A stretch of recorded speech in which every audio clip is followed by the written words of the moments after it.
If you blindly sell cover calls like a lot of these ETFs do, you will most likely underperform the market. If cover calls are so great, why do all these cover call ETFs often lag owning the underlying stock outright? Instead of discussing this in a YouTube video comment section, let's discuss it using a recent trade I did in a family member's account that I trade for them. Let's talk through what happened with this trade so I can show you how you can use cover calls to actually beat the market. And what you might not expect me to say at this point in the video is that this YouTube commenter is partially correct. If you blindly sell cover calls like a lot of these ETFs do, you will most likely underperform the market. So the real question is, how can you use these same cover calls to actually potentially beat the market? First, let's talk about why cover call ETFs fail to beat the underlying, and then we'll talk about how to fix cover calls. One reason they fail to beat the market is that they blindly cap their upside. They sell these cover calls at spots where they block stock price appreciation. That's a problem when you have a stock that's going up in price. Then a lot of them just systematically and blindly sell cover calls at the money.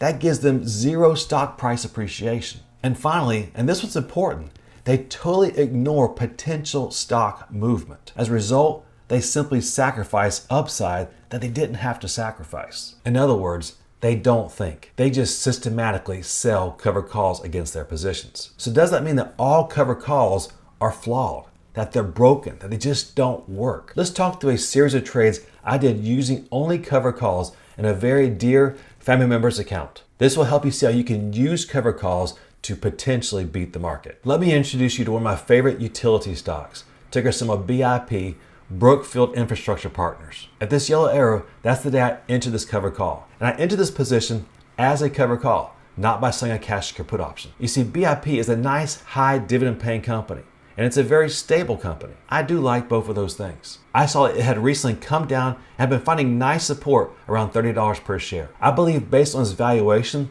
that over the long term, it would most likely go up in price. In other words, I thought it was a little bit undervalued. So as you see here, I bought 100 shares of BIP for $32.63 per share. I then assessed at what price I'd be happy to sell this stock at. I decided my happy to sell it price will be $35 per share. I then looked at what was the highest annualized return for the various cover call options at that $35 strike price over the next 12 months. Although I did this trade in February, the best return was the September call option. So I sold the September 19th $35 cover call option and got $1.54 per share. Keep in mind what I just did. I sold a cover call option that was $2.36 above where I bought the stock at. Also keep in mind that I just received $1.54 per share for selling that cover call option. So if this stock is caught away from me, I will make $3.90 per share. And that's just on stock price appreciation and the cover call premium. But there was a bonus with BIP. It is a nice high dividend paying stock. So I'll receive dividends as long as I own the stock. Now let's talk about my strike price.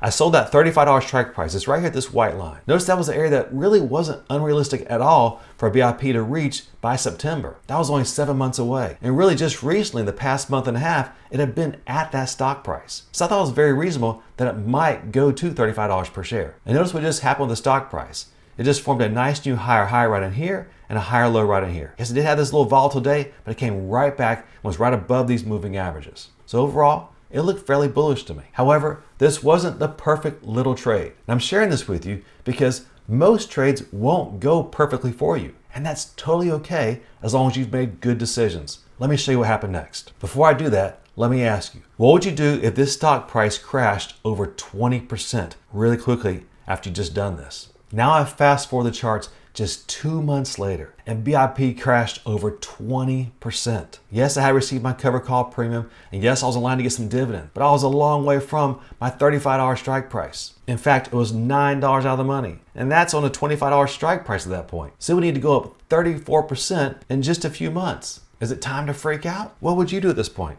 Let me know down in the comment section below. Let me tell you what I was thinking at this point. I honestly wasn't even thinking about this position. I knew I was trading at a good company. Nothing had fundamentally changed with BIP. It was still a great company. The market just hated it all of a sudden. However, I didn't hate it.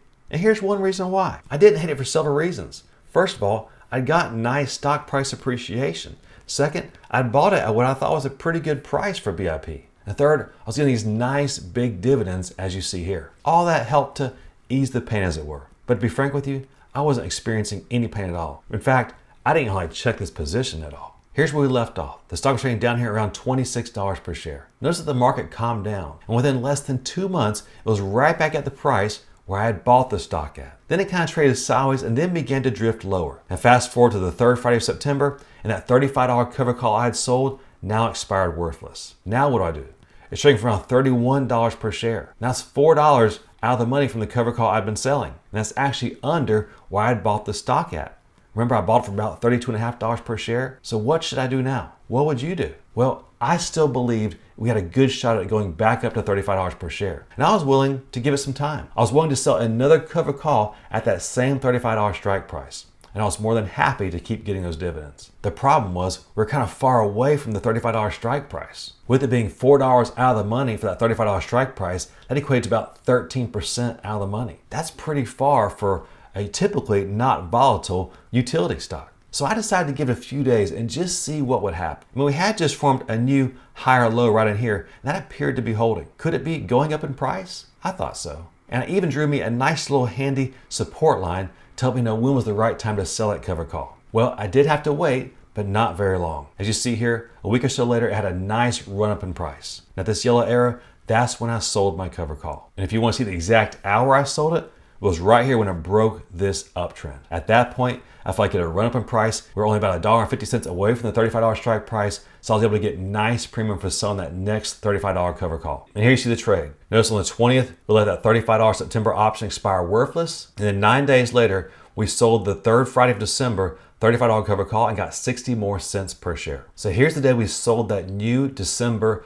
$35 cover call. Now notice what happened. It found support and then ran right up to our strike price, right up to $35 per share. Then settled down and ran higher. It was making nice new higher highs and higher lows. But fast forward to the third Friday of December, and it had come back down in price. So on December 16th, I bought to close that third Friday of December option just in case it continued to decline, and I rolled it out to March with that same $35 strike price. And for that, as you see here, I got 95 more cents per share. Now you might be asking, why didn't you roll the strike price up? It was looking bullish. And it was kind of looking bullish. It was looking bullish up until right in here. When it broke this support, I decided, you know what? I'm okay selling at $35 per share. I don't know if it's gonna run higher. It's not looking very strong. So I decided to just sell that same $35 strike price cover call option. Now let's review all the numbers. Then I'm going to give you a checklist that will help you determine how to use cover calls to potentially beat the underlying stock. So here's a rundown of all the little profit centers we had with this one little cover call. We got nice stock price appreciation. We bought it for $32.64 and we sold it for $35. So we gained $2.36 per share just from stock price appreciation. Now percentage-wise, that was 7.2% for the 13 months we're in this trade. Then for those longer term cover calls I was selling, we collected a total of $3.09 per share. Remember, I only did 3 trades in 13 months. I mean, that is a really easy position to manage. I technically only had to look at it a couple times in a year. Now, what about the dividends? We got dividends every quarter. And for the 100 shares that we own, it amounted to just over $120. As a result of the dividends and the cover calls I sold, my cost basis was $28.35 per share. Since I sold it for $35 per share, my profit in this little utility stock was $6.65 per share. That meant I realized a real return of 21.4% on this utility company in 13 months. And why did that happen? Well, here you see that on February 27th, that cover call was assigned early. The March 20th $35 cover call option was assigned, so we sold 100 shares at $35 per share. In the end, that 21.4% return over 13 months, it beat the underlying stock. In fact, we beat it by 16%. So how can you use cover calls to beat the underlying stock? Here are 5 tips I've learned that help me beat the underlying stock when I'm selling cover calls. First, we sold the cover call at a strike price that would allow us to benefit from stock price appreciation. And we did that because we expected the stock to go up over the long term. Remember, I sold that first cover call in February. The expiration wasn't until September, so I gave it plenty of time to go up to that $35 strike price. Second, I chose a very stable, consistently profitable dividend-paying company. I did it because if the stock price went down, I still wanted to be able to collect some nice dividends. BIP allowed me to do that. Third, I strategically timed when I sold the cover calls. Remember when the stock had come down, I waited for it because look, it might go up in price. I waited just 9 days and got a lot more premium than if I had sold it when the stock price was a few dollars lower. So basically, don't just roll strategically. Think through your roll. Look at what's going on in the charts and roll accordingly. And finally, I could have stuck with this cover call, I could have prevented it from being called away from me, but the return just wasn't that good anymore. I'd achieved a really nice return with this covered call. And if I had rolled it out, it would have really brought my return down. So I decided that even though I love the stock, I decided to let it be called away from me. So when do covered calls actually beat the market? They can potentially beat the market when you place the strike price of your covered call where you expect the stock to be. And they can beat the market when you manage your rolling intentionally. You think it through. And keep in mind, those dividends, they really added up. They added up to $1.20 per share. That helps on the $32 stock. And fourth, don't fall in love with the stock. Just because the stock has paid you really nicely doesn't mean you should stick with it and get a lower return by rolling that covered call out. And just keep in mind that every time you sell a new covered call, you're actually reducing your cost basis, as you saw I did. Remember, I went from paying $32.64 per share to having a cost basis of $28.35 per share in just 13 months. So keep in mind that every time you roll that covered call, you're lowering your cost basis, which should increase your profit if you sell at a nice high strike price. On the other hand, when will covered calls normally underperform the underlying stock? Well, of course, if a stock explodes way up really fast and runs past your covered call strike price, they're going to underperform most likely. And because of that, don't sell your covered calls too close to the money. Think about where the stock might get to during the time frame you're selling that covered call, and then place your covered call strike price accordingly.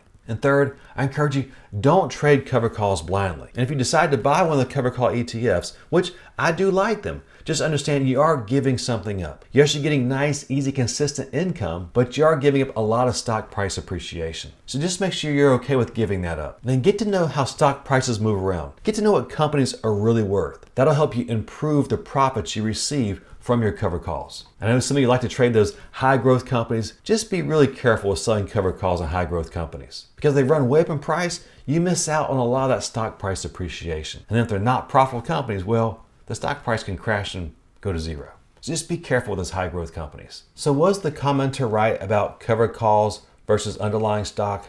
Well, yes and no. They did make a good observation about mechanically traded covered calls, but the assumption wasn't correct about well thought out, well traded covered calls. Covered calls in general don't fail. Unstructured covered calls, those are the ones that fail to beat the underlying stock. Those covered call ETFs, they cap upside intentionally. They're there to generate some income. And the intention, it changes everything. Structuring your covered calls properly, it can beat automation if you know what you're doing. Now understand, I'm not saying that all covered call ETFs are bad.